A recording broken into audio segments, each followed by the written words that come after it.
Hello and welcome. The markets have been quite volatile of late.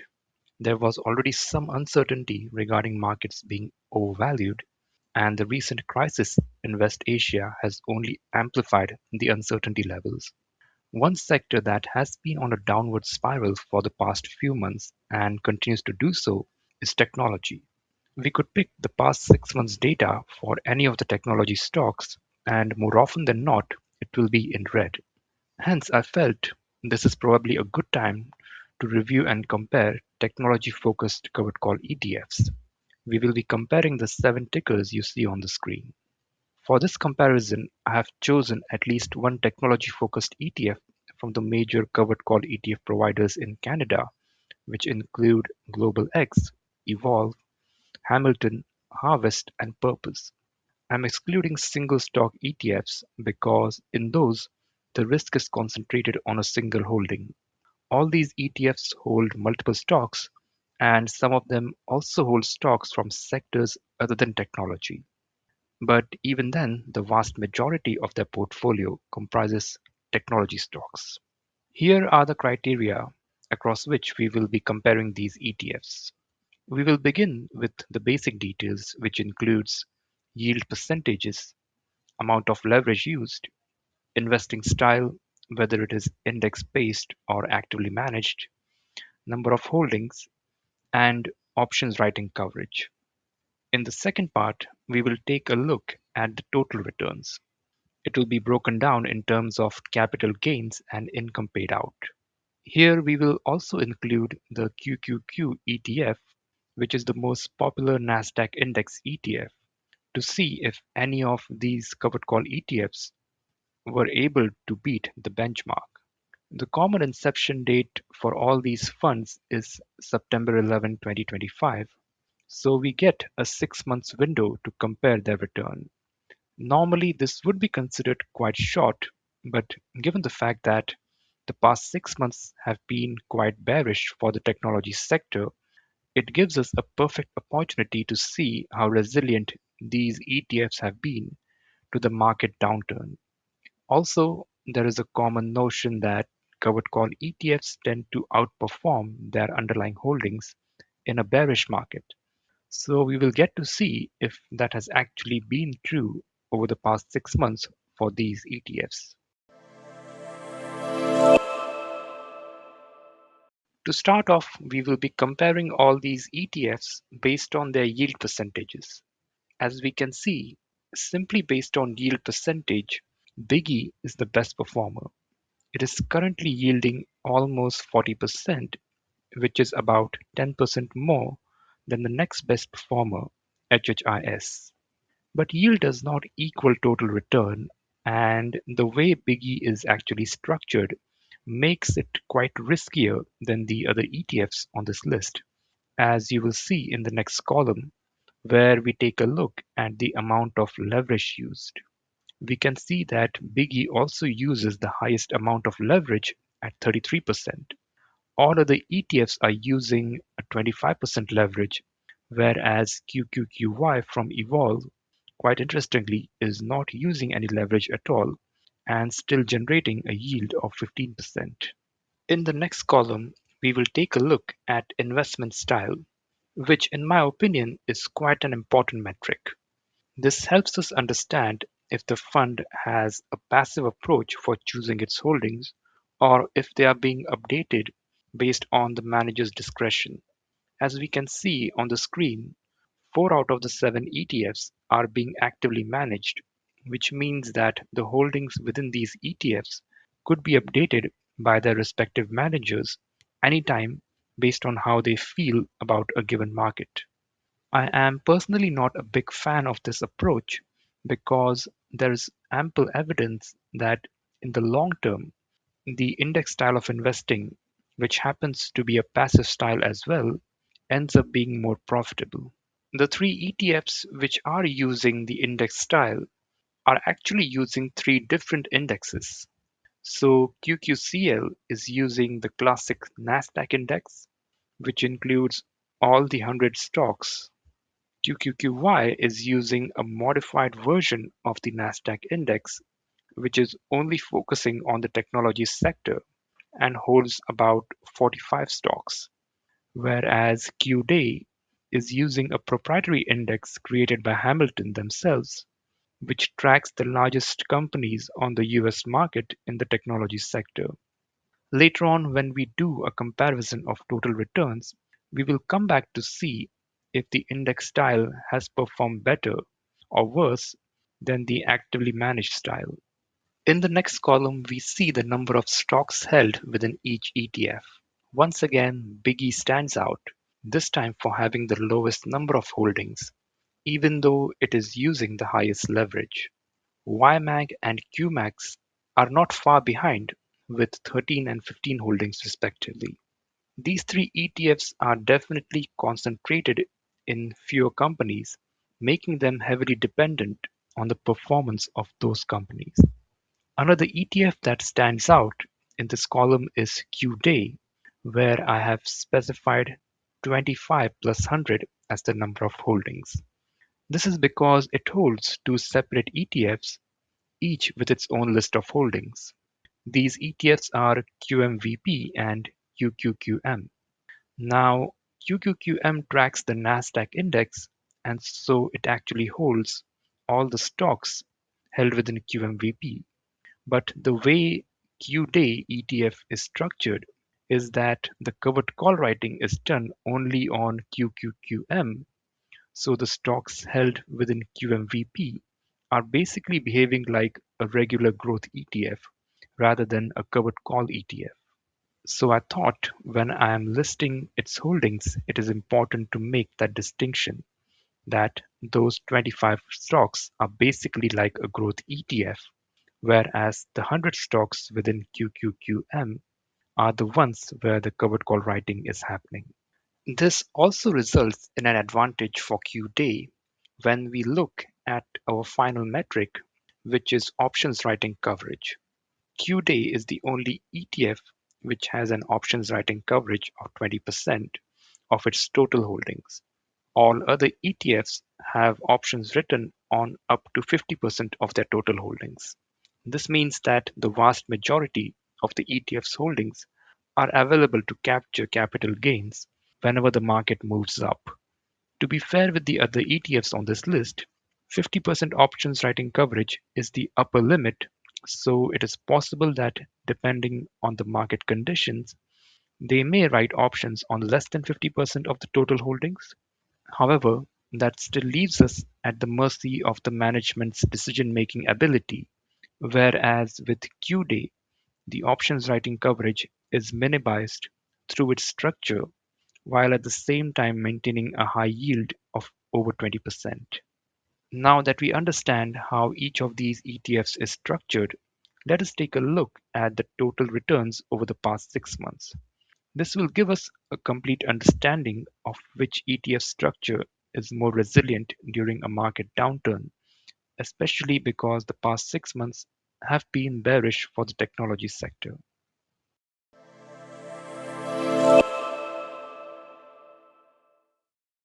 The data I am about to present is from September 15th, 2025 to March 16th, 2026.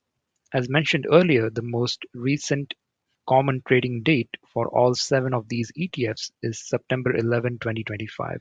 Hence, 6 months is as far back as we can go, but at the same time, it is a good thing because another way to look at it is that we are checking the performance of these ETFs during one of the most bearish periods for technology sector in recent times. We will first take a look at capital gains or losses incurred by these ETFs in the past 6 months.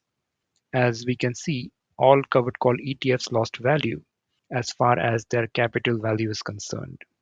On the flip side, the QQQ ETF, which tracks the NASDAQ index, actually managed to remain positive over the 6 months period in terms of its capital value.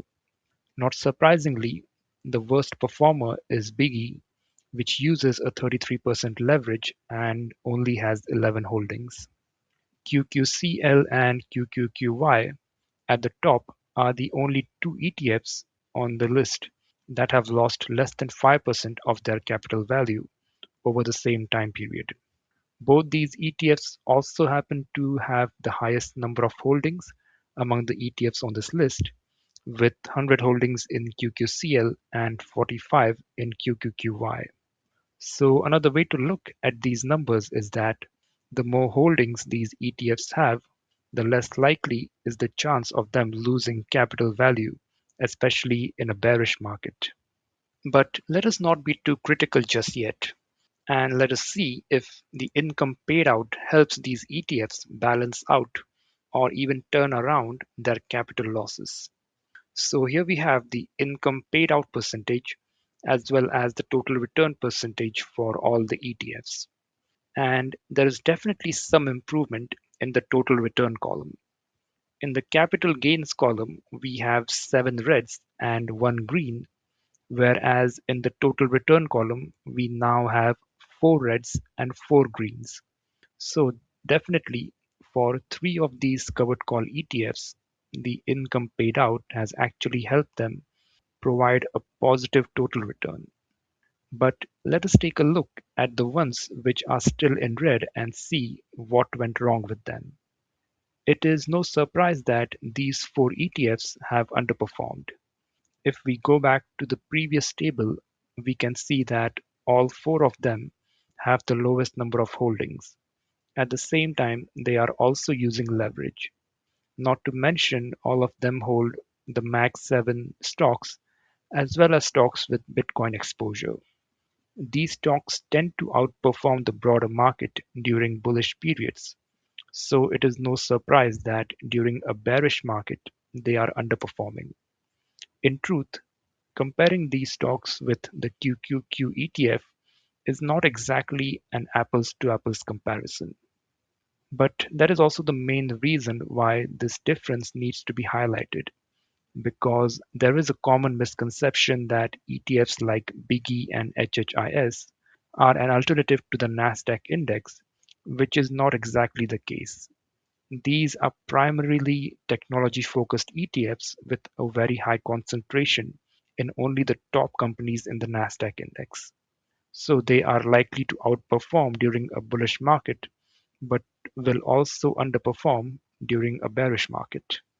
With that said, let us take a look at the 3 ETFs which managed to provide a positive return over the past 6 months: QQCL, QQQY, and QDAY. One thing you might notice about all of them is that they are all index-based. So right off the bat, one thing we could conclude is that the index-based style of investing has once again won over the actively managed style of investing. And this honestly doesn't even come as a surprise. Indexes have well-defined rules, and the fund simply needs to follow those rules, whereas an actively managed portfolio is dependent on human judgment, where in the long term, errors are bound to happen. But the interesting bit here is that all of them do not follow the same index. So let us take a look at them one ETF at a time, starting with QQCL. It follows the classic NASDAQ 100 index, making it the most appropriate comparison with the QQQ ETF. In essence, this is a big win for the strategy of using 25% leverage and then using covered calls to generate income. QQCL not only outperformed QQQ, but did so by a significant margin, which is also a big win for covered call strategy in general. Given everything that is going on in geopolitics right now, I would not be surprised if we continue to remain in a flat or bearish markets over the next few years.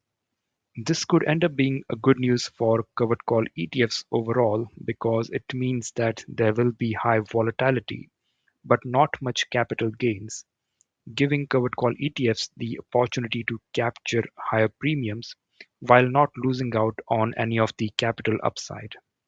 Some people might say that the 25% leverage was the primary reason why QQCL outperformed QQQ, but that is not true. I calculated the total returns of the QQCC ETF for the same period. This is the non-leveraged NASDAQ 100 based covered call ETF, and this too outperformed the QQQ ETF over the past 6 months, as we can see on the screen. Now let us take a look at the QQQY ETF from Evolve. This is personally my favorite ETF. Among all the ETFs we looked at today, this is the only one which does not use leverage. Yet it is able to deliver outperformance against the QQQ ETF. This is because of a simple tweak it made to the way it tracks the NASDAQ index. Instead of tracking the whole index, it simply tracks the technology sector. But unlike the actively managed ETFs like HHIS, Biggie, YMAG, and QMAX, which allocate weightage to specific stocks based on the management's decision, QQQY simply tracks the index-based weightage. This gives it the advantage of being passively managed while being focused on technology stocks. In fact, QQQY has consistently outperformed the QQQ ETF if we look at just the common inception date of these two ETFs, going all the way back to October 2023. In the graph we see on the screen, the blue line, which represents QQQY, has more often than not stayed above the orange line representing the QQQ ETF. Last but not the least, we take a look at the Q-Day ETF. This is part of the Daymax ETF series from Hamilton, in which they write 0 days to expiry options. Recently, I made a video highlighting the C-Day ETF, explaining how it has some structural advantages over S-Day and Q-Day. If you haven't seen that video, do check it out. Nonetheless, when compared to other technology-based ETFs, especially the actively managed ones, I think Q-Day definitely stands out due to a couple of factors. First, it is not dependent on highly volatile stocks for generating income. Almost all other ETFs depend on high volatility for income generation. Second, it is structured in such a way that 80% of its total holdings are guaranteed to capture capital gains during a bullish period. That is not the case with any of the other ETFs, where covered calls are written on up to 50% of the total holdings. There is just one caveat which I wish to highlight when it comes to Q-Day ETF, which is the index it tracks through its primary holding, QMVP. This is the Solactive Hamilton Champions US Technology Index. This is a proprietary index created by Hamilton through the index engineering firm Solactive. This index is designed to track the top 25 securities from the technology sector of the US stock market that exhibit the highest gross profitability. This makes it dependent on large cap companies similar to Biggie, HHIS, YMAG, and QMAX. So, despite being an index based approach, the dependency on large cap companies is something it has in common with the actively managed covered call ETFs, and I think that is the primary reason why it has not actually outperformed QQQ like QQCL and QQQY. Those two are tracking medium and small cap companies along with the large cap companies, giving them the cushion of not losing as much capital value during a bearish period as the ETFs which are only tracking the large cap companies.